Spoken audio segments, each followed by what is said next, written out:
Fala, galerinha do bem, espero que todos vocês estejam bem. É muito bom estar com vocês novamente e na aula de hoje nós vamos falar sobre história. Sim, e na aula de história de hoje a gente vai trabalhar um pouco mais sobre o período das grandes navegações. Nós estamos nos preparando para estudar um pouco da história do Brasil.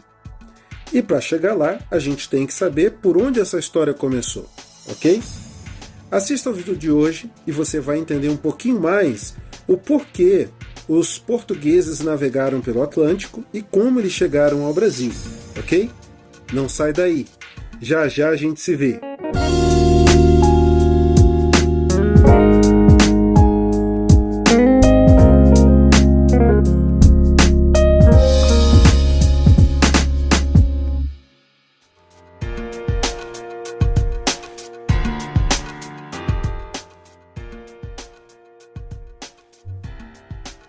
Então, pessoal, vamos lá?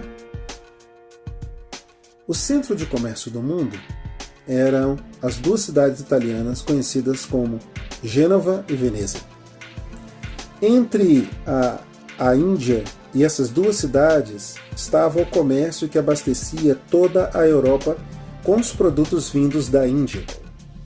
Os italianos fizeram um acordo muito vantajoso com os árabes e eles traziam as mercadorias a dois lugares, o Porto do Cairo e a cidade de Constantinopla, no lugar mais oriental da Europa.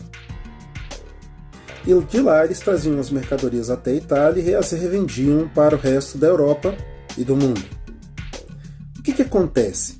Em 1453, o Império Turco-Otomano entra na cidade de Constantinopla e toma a cidade, fazendo com que aquela cidade agora passasse a ser parte do Império Turco-Otomano.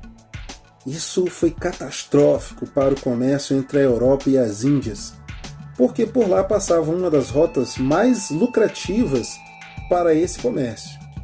O que acontece? O comércio então, os preços então praticados entre árabes e italianos já não era tão vantajoso. E tudo foi muito devastador para a economia europeia. Todos ficaram, porque todo mundo era muito dependente do comércio dos produtos que vinham da Índia, naquela altura da história.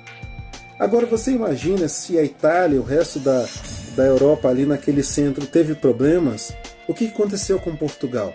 Portugal, que já não tinha uma boa relação comercial por causa da distância com a Itália e por causa dos preços praticados, teve que procurar uma solução para não ficar na mão do Império Turco-Otomano e muito menos dos genoveses e venezianos, que aumentaram demais o preço de todas as especiarias vindas da Índia. A solução foi encontrar um outro jeito de chegar na Índia. E, pensando nisso, os portugueses aproveitaram algumas coisas que eles aprenderam com os árabes. Eles desenvolveram novos navios, aprimorando a carpintaria naval, e eles construíram as caravelas, que eram navios mais velozes, menores e mais ágeis. Eles usaram também as velas latinas para navegar de maneira mais rápida pela costa da África e ali próximo à Península Ibérica.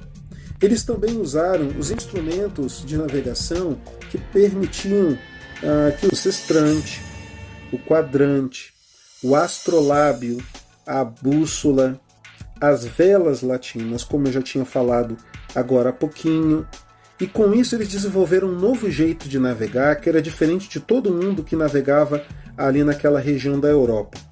E eles traçaram um plano ambicioso para chegar às Índias, contornando a costa da África. Então eles iam passar ali pertinho ali das praias africanas. Eles iam então passar pelo sul da África até chegar às Índias. Em 1488, Bartolomeu Dias conseguiu dobrar o Cabo da Boa Esperança. Isso já foi um grande feito, porque para que os portugueses passassem para o Mar Índico, que até então não se acreditava que fossem ligados, o Atlântico e o Oceano Índico, eles teriam que passar pelo Cabo da Boa Esperança. E eram águas muito revoltas, um mar muito cheio de tormentas, Muitas histórias envolvendo isso. Quando Bartolomeu Dias consegue ultrapassar o Cabo da Boa Esperança, então ele estabelece uma nova possibilidade. 10 anos depois, Vasco da Gama, outro navegador português, finalmente chegou às Índias. E então ele estabeleceu um predomínio português na navegação dessa nova rota de comércio. Então eles estabeleceram um monopólio do comércio entre as Índias e a Europa, passando por Portugal. Os preços diminuíram e Portugal pôde vender com mais lucro, superando os genoveses e os venezianos. Isso é muito importante, pessoal, porque nessa época, aproximadamente uns 6 anos depois, assinaram um documento bem importante chamado Tratado de Tordesilhas, ok? E por esse tratado, todas as terras descobertas, ou que seriam descobertas, seriam divididas entre Portugal e Espanha, que na época eram as grandes nações navegadoras de então. Foi nesse contexto que uma expedição de um tal camarada chamado Pedro Álvares Cabral, e na próxima aula a gente vai falar sobre ele, chegou ao Brasil. Mas por hora, eu quero que você assista novamente esse vídeo, anote as informações mais importantes desse vídeo, ok? E a gente vai passar uma atividade bem legal para você a partir dessa aula que nós preparamos. Preencha, por favor, o formulário, faça o exercício, leia o texto de apoio de história com bastante atenção para que você acompanhe a sequência dessas aulas. Se você tiver alguma dúvida, volte, assista a aula anterior, né? E junto com essa você vai poder ter informações mais precisas. Qualquer dúvida, pergunte ao professor. Eu estou pronto para te responder e para te ajudar naquilo que for possível. No mais, a gente se vê. Até a próxima. Tchau!